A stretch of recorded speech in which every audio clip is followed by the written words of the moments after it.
तो आज मैं आपको बनाना सिखाऊंगी खुशबूदार पानी। हाँ जी, पीने वाला खुशबूदार पानी नहीं, आपके घर को महकाने वाला खुशबूदार पानी। तो आपने क्या करना है जी, ले लेनी है कोई सी भी स्प्रे बॉटल। तो आपके घर में जो भी स्प्रे बॉटल है आप वो खाली स्प्रे बॉटल ले लें। अगर नहीं है तो मार्केट से भी मिल जाती हैं, बहुत ही चीप होती हैं, आप एक परचेज करके रख लें। तो हमने क्या करना है जी, इस स्प्रे बॉटल को आपने फिल कर देना है।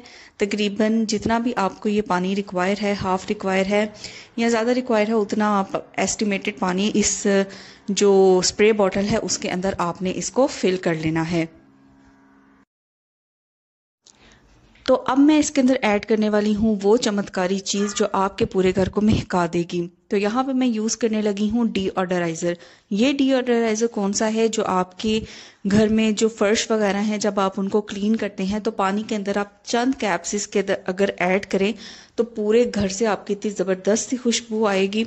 और भी इसके आप लॉन्ड्री में भी यूज़ कर सकते हैं। तो उसी से रिलेटेड आपने क्या करना है, कोई सा भी डीओडराइजर ले लेना है, या अगर आपके पास ये अवेलेबल नहीं है तो आप क्या करें, आप इसके अंदर अपना कोई सा फेवरेट परफ्यूम ऐड कर लें, या आप जो लॉन्ड्री के लिए आप यूज़ करते हैं क्लोरेक्स वगैरह, आप वो भी इसके अंदर यूज़ कर सकते हैं। तो ये देखें जी, स्प्रे बॉटल के अंदर जितना मुझे रिक्वायर्ड था उतना मैंने पानी इसके अंदर फिल कर लिया। अब मैक्सिमम थोड़ी सी अमाउंट इसके अंदर मैं इस लिक्विड की ऐड कर दूंगी।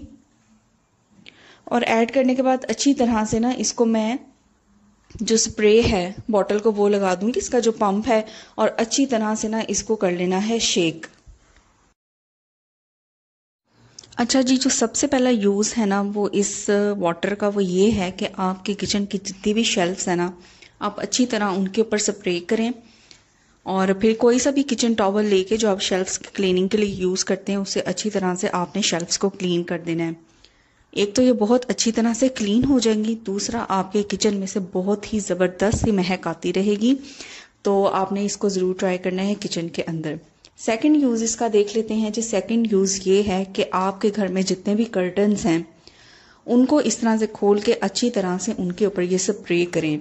चाहे वो ड्राइंग रूम में है, चाहे वो आपके बेडरूम में है, जहाँ भी कर्टन्स हैं उनके ऊपर जब भी आप ये स्प्रे करेंगी तो यकीन करें आपके रूम से, आपके ड्राइंग रूम से, आपका जो भी लिविंग एरिया है वहाँ से बहुत ज़बरदस्ती खुशबू आती रहेगी। तो आपने इसको ज़रूर ट्राई करना है।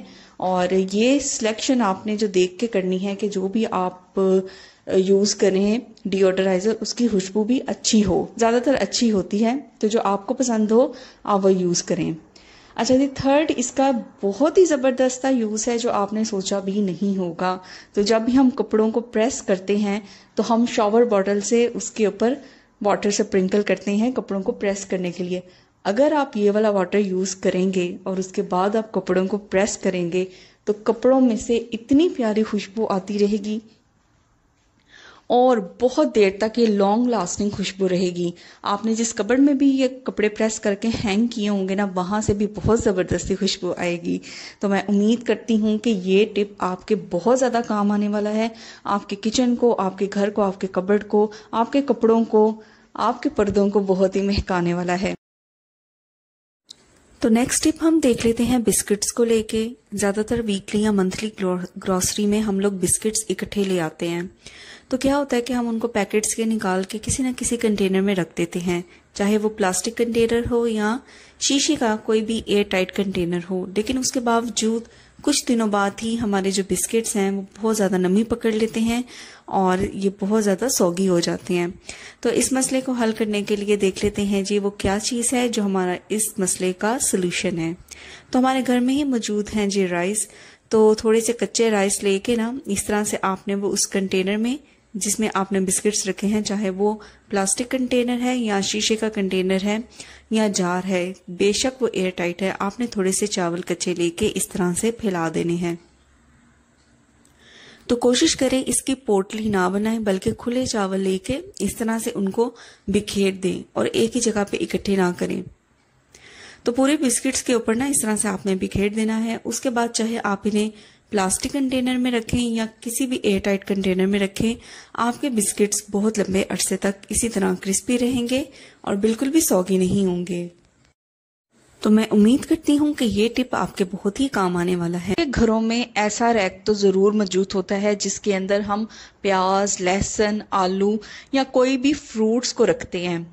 तो हमने नोट किया होगा कि ये जो रैक्स होते हैं इनमें सुराख होते हैं, और जाहिर है जब हमने एक चीज़ एक रैक में रखी है और दूसरी चीज़ दूसरी रैक में रखी है तो उनके जो छिलके होते हैं या उनका जो गंद होता है वो दूसरे रैक में ट्रांसफ़र हो जाता है, या वो हमारी जो उस एरिया पे ज़मीन होती है जहां हमने वो रैक रखा होता है वहां पे भी बहुत ज़्यादा गंद इकट्ठा होता रहता है। और अगर आपने ये किसी कॉर्नर में रखी है तो वहां पे डीप क्लीनिंग रोजाना तो नहीं होती, तो ये गंद कंपाइल होता रहता है। तो हमने इस मसले का हल ढूंढ लिया है, और वो ये है कि अगर आपके पास पड़ी हुई है एल्युमिनियम फॉयल, तो आपने क्या करना है, जितने भी आपके रैक्स हैं, जैसे आपके अगर रैक में 4 बास्केट्स लगी हैं तो आपने 4 इक्वल साइज के एल्युमिनियम फॉयल के पीसेस को कट कर लेना है। जैसे आपने मेरा रैक देखा है तो वहां पे 3 बास्केट्स लगी हैं, तो मैं 3 एल्युमिनियम के इक्वल फॉयल के जो पीसेस हैं वो कट कर लूंगी।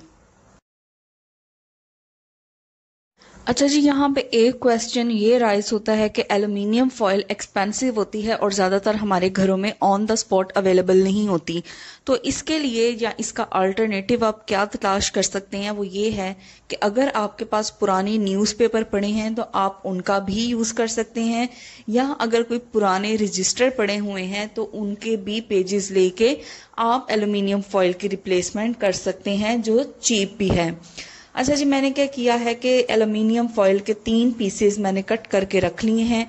अब 1 बाय 1 मैं यहाँ से अपने वेजिटेबल्स या जो भी मैंने फ्रूट्स रखे हैं या लहसुन प्याज हैं उनको उठाऊंगी, एक बास्केट में एम्प्टी करूंगी ताकि मेस भी क्रिएट ना हो।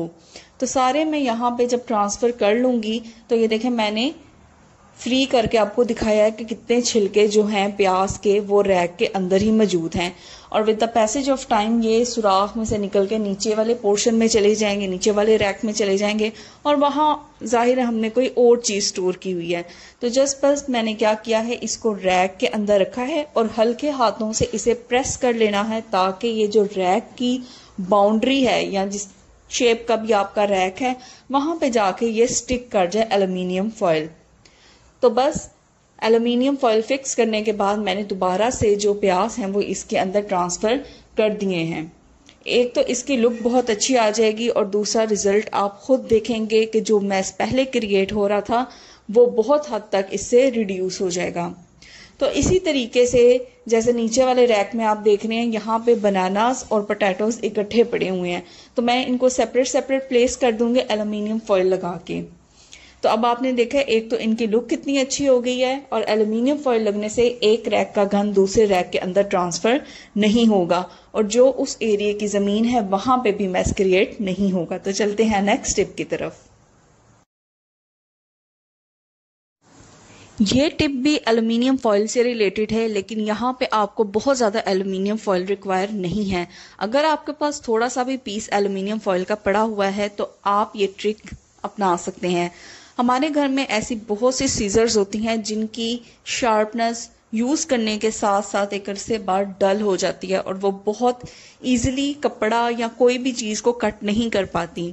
तो आपने क्या करना है, अगर आपके पास एल्युमिनियम फॉयल का एक छोटा सा पीस पड़ा हुआ है तो आपने वो ले लेना है और जस्ट उसको आपने उस सीजर से कट करना है जिसके ब्लेड्स डल हो गए हैं और वो अच्छी तरह से कटिंग नहीं कर पाती। तो बस आपने क्या करना है, एल्युमिनियम फॉयल को उस सीजर के साथ, उस कैंची के साथ काटते जाना है।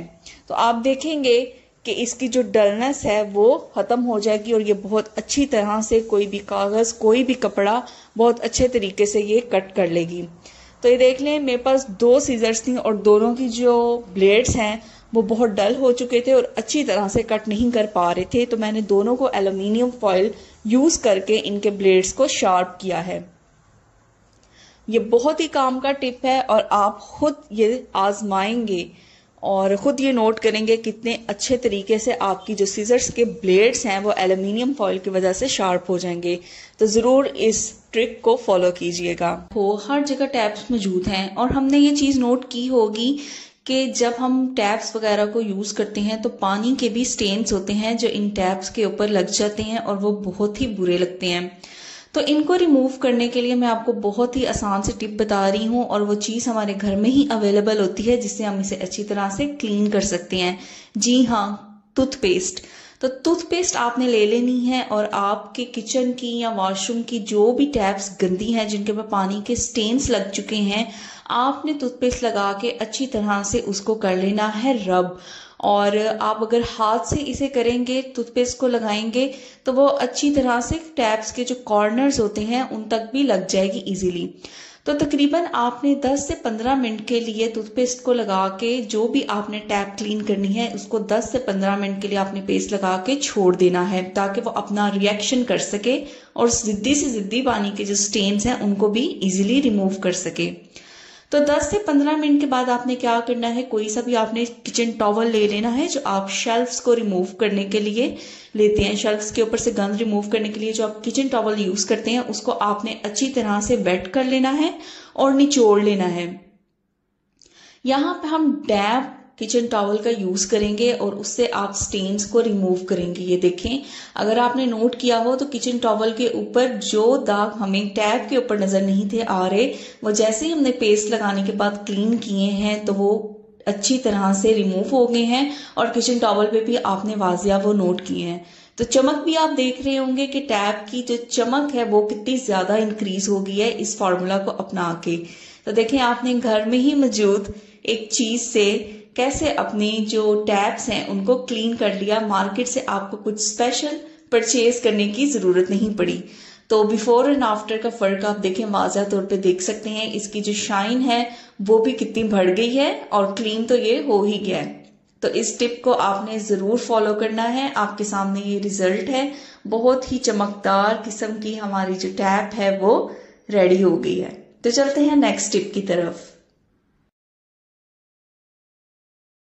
अच्छा जी, नेक्स्ट टिप जो है वो लहसुन से रिलेटेड है। हमारे घरों में जो खाना बनता है उन इंग्रेडिएंट्स में लहसुन एक लाजमी हिस्सा है, वो आपने यूज़ करना ही करना होता है। लेकिन क्या होता है कि लहसुन यूज़ करने के बाद हमारे हाथों से एक बहुत ही गंदी सी स्मेल आती है। आम साबुन या हैंड वॉश से हम उसको साफ कर भी लें लेकिन उसकी स्मेल नहीं जाती। तो इसी मसले को हल करने के लिए मैं आपसे शेयर करने वाली हूँ एक बहुत ही अमेजिंग सी टिप। अगर आप उसको फॉलो करेंगे ना तो कभी भी लहसुन यूज़ करने के बाद आपके हाथों से पूरा दिन स्मेल नहीं आएगी, क्योंकि साबुन या हैंड वॉश करने के बाद हमारे हाथों से लहसुन की पूरा दिन फिर भी हल्की हल्की सी स्मेल आती रहती है। तो चलिए इस टिप को देख लेते हैं कि वो टिप क्या है जो इस स्मेल को दूर करेगा। अच्छा जी, तो लहसुन की स्मेल को रिमूव करने का जो टिप है वो भी आपको घर में से ही इंग्रेडिएंट्स मिल जाएंगे, मार्केट से कुछ स्पेशल लाने की ज़रूरत नहीं। तो यहाँ पे देखें, मैंने एक प्याली ले ली है। तो सिंपल हमने इसके अंदर ऐड कर देना है विनेगर। अगर आपके पास विनेगर नहीं है तो आप इसके अंदर लेमन जूस भी ऐड कर सकते हैं या एप्पल साइडर विनेगर भी ऐड कर सकते हैं। साथ ही यहाँ पे मैंने थोड़ा सा इसके अंदर ऐड कर दिया है नमक। अब आपने क्या करना है, बस दोनों को मिक्स करके अपने हाथों पे आपने लगाना है। तो इस चीज का ख्याल रखना है कि अगर आपके हाथों पे कोई कट वगैरह लगा हुआ है तो फिर इस टिप को आप फॉलो ना करें, फिर आप टूथपेस्ट से भी इस स्मेल को खत्म कर सकते हैं। तो बस आपने अच्छी तरह से अपनी फिंगर्स पे, अपने हाथ का जो पाम है उस पे अच्छी तरह से रब करना है इस मिक्सचर को और बस इसे आपने कर लेना है वॉश। और वॉश करने के बाद आप देखेंगे कि पूरा दिन आप अपने हाथों को स्मेल करके देखिएगा कि पहले जब आप साबुन से या हैंड वॉश से लहसुन छीलने के बाद जब आप हाथ साफ करते थे उस स्मेल में और इस स्मेल में जो आपने विनेगर और नमक से हाथ धो के दूर की है उसमें आपको वाजिया फर्क नजर आएगा। तो इस टिप को आपने जरूर फॉलो करना है ताकि आपसे लहसुन की, आपके हाथों से लहसुन की स्मेल ना आए।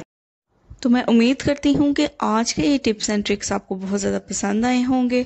अगर पसंद आए हैं तो वीडियो को लाइक ज़रूर करिएगा, शेयर करिएगा, कमेंट करिएगा। चैनल पे नए हैं तो चैनल को सब्सक्राइब ज़रूर कीजिएगा। बेल की जो नोटिफिकेशन है उसको भी प्रेस कीजिएगा ताकि मेरी हर आने वाली वीडियो आप तक पहुँचे। Till then take care, bye bye.